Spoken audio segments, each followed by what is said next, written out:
विकलांग विधवा बहू की शादी।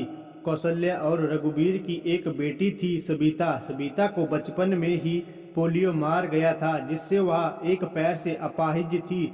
सब लोग उसे दया की दृष्टि से देखते थे और अपने माँ बाप की बहुत लाडली थी। उसकी आंखों में कभी आंसू नहीं आने देते थे। सबिता अपाहिज जरूर थी, लेकिन सभी कामों में कुशल थी। स्कूल में भी सभी अध्यापकों की प्रिय थी। एक दिन कौशल्या बोली, कौशल्या सुनो जी, सबिता की 11वीं पास हो गई है।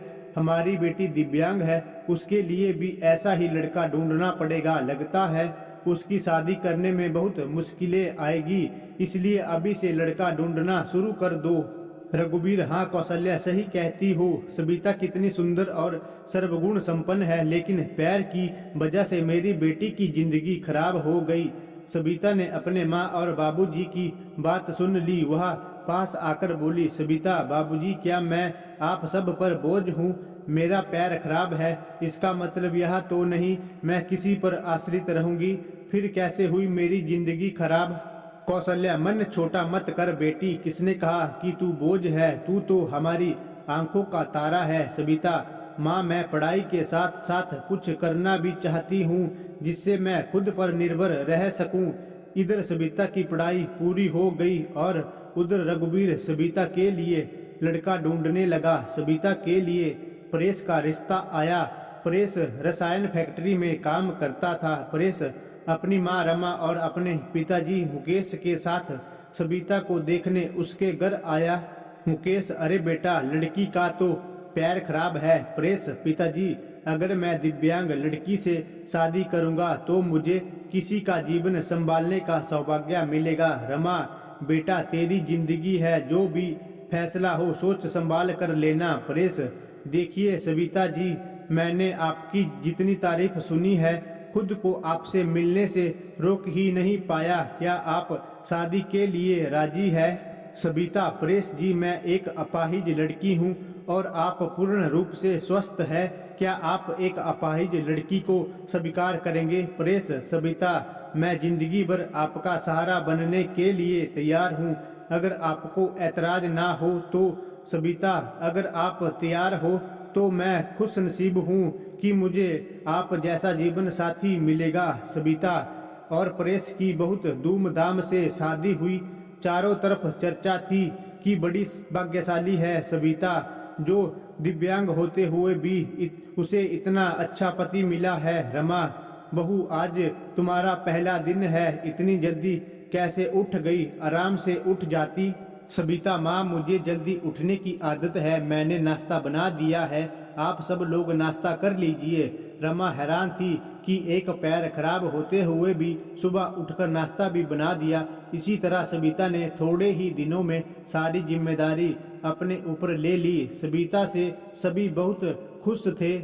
रमा, परेश, तेरी बीबी लाखों में नहीं करोड़ों में एक है। मैं तो डरती थी कि कहीं ऐसा ना हो कि एक दिव्यांग लड़की से शादी करके कहीं मेरे बेटे की जिंदगी खराब ना हो जाए। परेश, माँ मेरा फैसला कभी गलत नहीं हो सकता। आपसे एक बात कह रहा हूँ कि अगर मुझे कुछ हो जाए तो सबिता को अपनी बेटी की तरह रखना।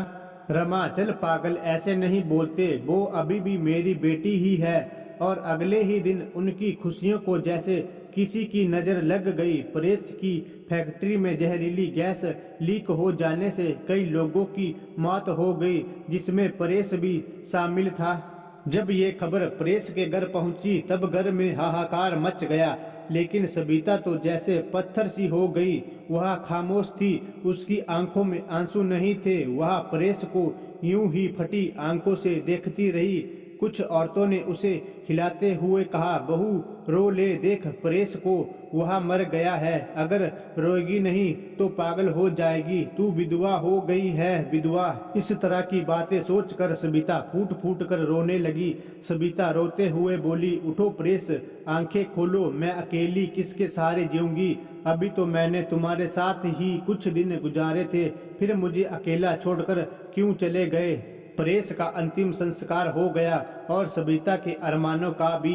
रमा, अरे ये क्या हुआ बहू, सफेद साड़ी क्यों पहनी तुमने? सबिता, माँ, सबने मुझे कहा कि मेरा जीवन के सब रंग प्रेस के साथ ही चले गए, अब मुझे सफेद साड़ी ही पहननी है। रमा, नहीं बेटी, तुम हमारे दुख को और मत बढ़ाओ, आज से तुम कभी भी सफेद कपड़े नहीं पहनोगी।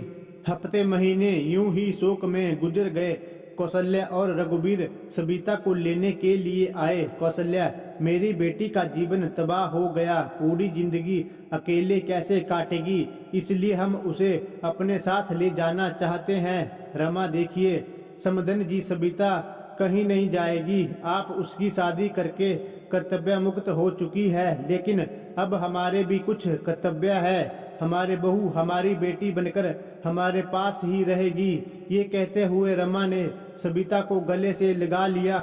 मुकेश, हाँ समधी जी, रमा सही कह रही है, हम सबिता को आगे पढ़ाएंगे और किसी लायक बनाएंगे, आप चिंता मत करना, हम अपनी सबिता को पलकों पर बिठाकर रखेंगे।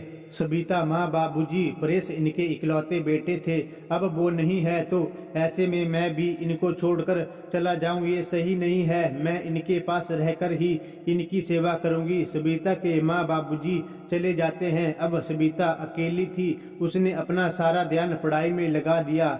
ऐसे में उसकी मुलाकात गौरव से हुई, जो समय समय पर सबिता की पढ़ाई में मदद करता था। गौरव मुकेश के दोस्त का सबसे अच्छा बेटा था। उसका काम के सिलसिले में परेश के पिता के पास आना जाना लगा रहता था। गौरव इंजीनियर था और बड़ा ही सलीन स्वभाव का संस्कारी लड़का था। चारों तरफ औरतें बातें बनाने लगी। एक औरत बोली, अरे देखो कैसी विधवा है, ये सफेद साड़ी नहीं पहनती, पति का जरा भी दुख नहीं है। तो दूसरी बोली, बन सवर कर कॉलेज जाती है, बेचारे रमा और मुकेश का तो बुढ़ापा ही खराब है। तीसरी औरत ने कहा, पहले इस लड़के का घर में आना जाना ठीक था, लेकिन अब प्रेस नहीं है तो इसे जवान विधवा बहू के घर नहीं आना चाहिए। लेकिन सबिता को किसी की बातों से कोई फर्क नहीं पड़ता था, क्योंकि उसके सास ससुर उसके साथ थे। रमा जब इतनी अच्छी बहू के लिए लोगों के ये ताने सुनती तो वहाँ तड़प उठती थी, रोने लगती थी। सबिता ने अपनी मेहनत से बीएड कर ली और विकलांग कोटे में वह एक शिक्षा के रूप में नियुक्त हो गई। रमा, सुनो, परेश के पापा, हमारी सबिता अब एक टीचर बन गई है, लोग ना जाने उसे कैसे कैसे ताने देते हैं, हम अब उसकी शादी कर देनी चाहिए। मुकेश, सही कह रही हो रमा, विधवा है, अनाथ नहीं, जो लोगों की उल्टी सीधी बातें सुनेगी। हम अपनी बहू की शादी धूमधाम से करेंगे। मुकेश ने जब अपनी बहू के रिश्ते की बात की, जब कुछ लोगों से की, तब लोग कहते हैं, अरे मुकेश तू पागल तो नहीं हो गया, विधवा बहू की शादी करना चाहता है तू? मुकेश, हाँ मैं उसकी शादी करना चाहता हूँ, उसकी जिंदगी से विधवा शब्द हमेशा के लिए मिटाना चाहता हूँ।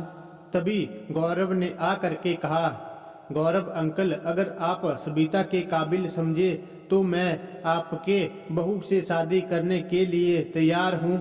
मुकेश, गौरव तुम? गौरव, हाँ मैं। मुकेश, मुझे यकीन ही नहीं हो रहा है कि मेरी बेटी तुम्हारे जैसे लायक और होनहार बेटा पसंद करेगा। मुझे तुम पर गर्व है, मैं ये शादी के लिए तैयार हूँ बेटा। तभी मुकेश घर आकर सबिता से कहता है, सबिता बेटी, तुम जानती हो मैंने हमेशा तुम्हें अपनी बेटी से बढ़कर माना है। मैं चाहता हूँ कि तुम्हारी जिंदगी के अधूरे सपने को पूरा करूँ। मैं तुम्हारी शादी गौरव से करना चाहता हूँ, तुम्हें कोई ऐतराज तो नहीं? सबिता, पिताजी परेश की जगह शायद ही मैं किसी को दे पाऊं, लेकिन आपने जो मेरे लिए किया है वो कोई नहीं कर सकता। आपका फैसला मेरे सर आंखों पर, जैसा आप कहें मुझे मंजूर है। और फिर सबिता और गौरव की धूमधाम से शादी हो गई और सब खुशी खुशी से रहने लगे।